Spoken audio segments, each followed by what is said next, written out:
പെരളത്തുവയൽ അറിയാൽ കീഴിൽ ചാമുണ്ടിയമ്മ വിഷ്ണുമൂർത്തി ദേവസ്ഥാനം പുനഃപ്രതിഷ്ഠ ബ്രഹ്മകലശ കളിയാട്ട് മഹോത്സവത്തിന്റെ ഭാഗമായി ആചാര്യ വരവേൽപ്പും സാംസ്കാരിക സദസ്സും നടന്നു. ജീവിത കാലയളവിൽ ആർക്കെങ്കിലും തണലാകാൻ സാധിച്ചാൽ മാത്രമേ ജീവിതം കൊണ്ട് അർത്ഥമുള്ളൂ എന്ന് പ്രമുഖ സാംസ്കാരിക പ്രഭാഷകൻ മുനീർ ഹുദവി വിളയിൽ മലപ്പുറം അഭിപ്രായപ്പെട്ടു. പെരളത്തുവയൽ അറിയാൽ കീഴിൽ ചാമുണ്ടിയമ്മ വിഷ്ണുമൂർത്തി ദേവസ്ഥാനം പുനഃപ്രതിഷ്ഠ ബ്രഹ്മകലശ കളിയാട്ട മഹോത്സവത്തിന്റെ ഭാഗമായി ആചാര്യ വരവേൽപ്പും സാംസ്കാരിക സദസ്സും നടന്നു. വൈകിട്ട് 5 മണിക്ക് മുത്തുകുടകളുടെയും ചെണ്ടമേളത്തിന്റെയും പൂർണ്ണകുംഭത്തിന്റെയും അകമ്പടിയോടെ തന്ത്രി ശ്രീധരൻ വാരിക്കാട്ട് തായർക്ക് ആചാര്യ വരവേൽപ്പ് നൽകി.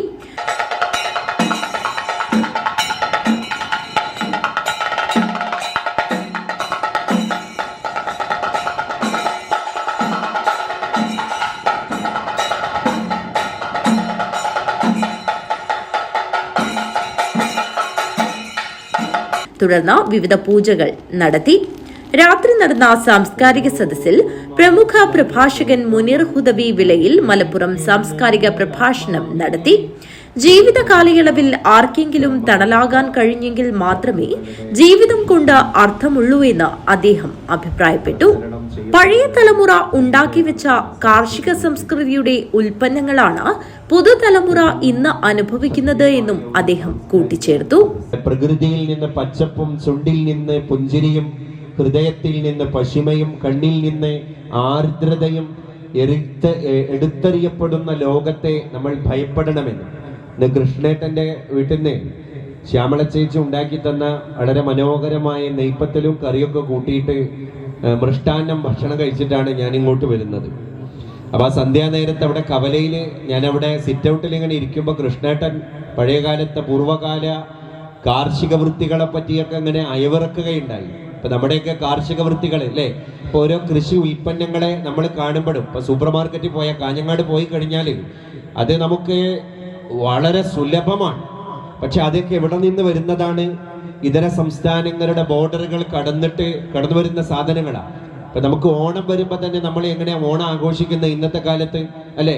ജപ്പാനിൽ നിന്ന് ഇറക്കുമതി ചെയ്യപ്പെട്ട വാഹനത്തിന്റെ സീറ്റിൽ ഇരുന്നിട്ട് അതിന്റെ വളയം പിടിച്ചിട്ട്, മൈസൂരിൽ നിന്ന് ഇറക്കുമതി ചെയ്യപ്പെട്ട നല്ല ധോത്തി ഉടുത്തിട്ട്, ആന്ധ്രാപ്രദേശിൽ നിന്ന് ഇറക്കുമതി ചെയ്യപ്പെട്ട നല്ല പവിഴത്തിന്റെ അരി കൊണ്ട് ചോറ് വെച്ചിട്ട്, തമിഴ്നാട്ടിൽ നിന്ന് ഇറക്കുമതി ചെയ്യപ്പെട്ട പുഷ്പങ്ങളെ കൊണ്ട് നല്ല പൂക്കളം ഒരുക്കിയിട്ട് നമ്മൾ പറയാണ്, ഞാൻ ഐശ്വര്യമായിട്ട് ഓണം കഴിച്ചു അല്ലെ? സാംസ്കാരിക പ്രഭാഷണം ശ്രവിക്കാൻ ആചാരസ്ഥാനികരും പള്ളി കമ്മിറ്റി ഭാരവാഹികളും സദസ്സിന്റെ മുൻനിരയിൽ തന്നെ ഇരിപ്പുറപ്പിച്ചത് ഏറെ ശ്രദ്ധേയമായി. ആഘോഷ committee chairman P Janardhanan Nair അധ്യക്ഷത വഹിച്ചു. Puloor Periya panchayat president doctor CK Sabitha, Ajanur panchayat president VV Thulasi, Sheeba, Sajitha, Kuttiyan Kunnummal, T Harish, Gulf committee പ്രതിനിധി ബിജു വടക്കിനിയിൽ എന്നിവർ സംസാരിച്ചു. നമുക്കറിയാം, നമ്മുടെ എല്ലാം പ്രദേശത്തിന്റെ എല്ലാം ചരിത്രം എടുത്ത് പരിശോധിച്ചു കഴിഞ്ഞാൽ കാർഷിക സംസ്കാരത്തെ ഏറ്റവും മനോഹരമായിട്ട് അത്തരം സംസ്കാരം നിലനിർത്തുന്നതിന് വേണ്ടിയിട്ട് പ്രയത്നിക്കുന്നവരാണ് നമ്മളെല്ലാവരും അറിയാം. അതോടൊപ്പം തന്നെ ആ സംസ്കാരത്തിന്റെ ഭാഗമായിട്ട് കലകളും ആഘോഷങ്ങളും ആചാരങ്ങളും അനുഷ്ഠാനങ്ങളും ഒക്കെ ഉണ്ടെങ്കിലും ഏറ്റവും പ്രധാനമായിട്ട് എല്ലാ വൈവിധ്യങ്ങളെയും ഉൾക്കൊള്ളാൻ വേണ്ടിയിട്ടുള്ള മനസ്സ് നമുക്കൊക്കെ ഉണ്ട് എന്നുള്ളതാണ്. അതോടൊപ്പം തന്നെയാണ് നമ്മുടെ കേരളത്ത് അരിയാലൻ കീഴിലുള്ള ഈ പുനഃപ്രതിഷ്ഠ ബ്രഹ്മകലശ മഹോത്സവം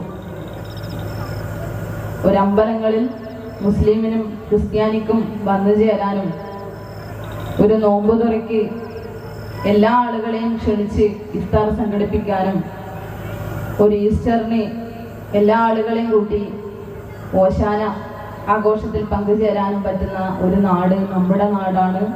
P മോഹൻദാസ് സ്വാഗതവും P ബാലഗോപാലൻ നന്ദിയും പറഞ്ഞു. പ്രഭാഷണാനന്തരം പ്രഭാഷകൻ മുനീർ ഹുദവി വിളയിൽ മലപ്പുറത്തെ അഭിനന്ദിക്കാനും ആചാരസ്ഥാനികളും ശ്രോതാക്കളും ഒന്നിനൊന്ന് മത്സരിച്ചത് ഏറെ ശ്രദ്ധേയമായി. പരിപാടിയിൽ വെച്ച് പ്രഭാഷകൻ മുനീർ ഹുദവിയെയും ആഘോഷ കമ്മിറ്റി ചെയർമാൻ P ജനാർദ്ദനൻ നായരെയും അനുമോദിക്കുന്ന ചടങ്ങും നടന്നു. ഏപ്രിൽ 12 ഞായറാഴ്ച രാവിലെ പുനഃപ്രതിഷ്ഠാ കർമ്മം നടക്കും. 13 തിങ്കളാഴ്ച കളിയാട്ട മഹോത്സവം നടക്കും. News bureau, Kanhangad.